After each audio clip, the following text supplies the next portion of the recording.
Hey everyone, what's going on? It's awesome to see you guys. I hope to find you well. I had a really great word earlier today. I've been working on it all day and I had a great word. And then the Lord, who I love because he does this, says on the way here, as I'm driving here, no, I want you to do this instead.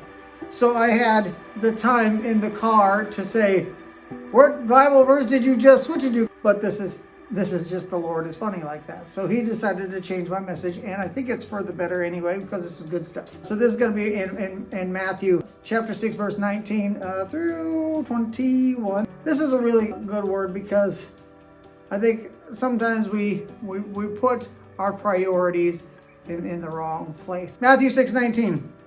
It says this. I'm just going to read this here. So it says here, do not lay up for yourselves treasures on earth where moth and rust destroy, and where thieves break in and steal, but lay up for yourselves treasure in heaven, where neither moth nor rust destroys, or where thieves do not break in and steal.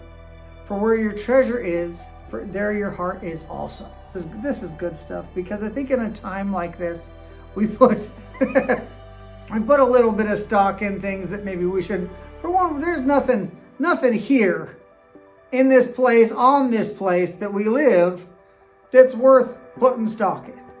I mean, in the end, what this is talking about, moths corrupt and thieves steal. This must be talking about things maybe that are like jewelry or whatever, or maybe nice clothes or whatever. I mean, when you consider what the world has to offer, it really isn't worth putting stock in. It really isn't. What I mean by putting stock in is, we don't want to put a lot of value into it because we're not going to get a lot back out of it. Let's just face it. But what does the world have to offer us? Sometimes there's some good stuff, don't get me wrong, and I'm very thankful for the good times, but I think there's a lot of despair and hopelessness out there. I think there's a lot of life looking for things else, or trying to fill that gap that's in our heart, trying to fill that hole, let's face it, that Jesus-shaped hole in our heart. So that's what a lot of people spend their time putting stock into stuff that they're not going to get back out of it in the end. It says here at the very end, it says, for where your treasure is, there your heart is also. So I just want to say, what is your treasure? Where is your heart?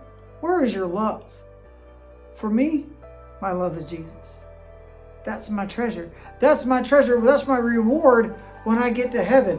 When I get to heaven, my reward is I get to live with Jesus. I get to live with the bread of life. I got to live with the water of life. I don't got to be putting stock down here in things maybe, that aren't that. Things that aren't going to last eternally. So my challenge for you guys, my hope for you guys is that we get off of these things that are here. Even things like depression or anxiety, because that's what the world has to offer. Maybe some stuff that we shouldn't be looking at on the internet. Maybe some movies we shouldn't, or television shows we shouldn't be watching on Netflix. Because in the end, this is exciting and as realistic, horribly realistic in some of them, as they can be, they're not helping us get where we need to be. And my hope for you, my dream, my desire is to see you in heaven. When you get there and when I get there, that we'll see each other. And so we need to put our stock in the real treasure, and that is Jesus, who is the way, the truth, and the life. And there's no way to heaven but by him.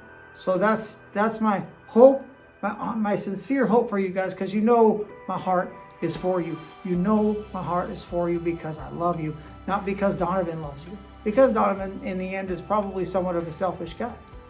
But this love that I have for you is the love that God has for you, that he has poured out into me, and my cup runneth over with love for you. All right? Love you guys. I'll catch you later. Peace.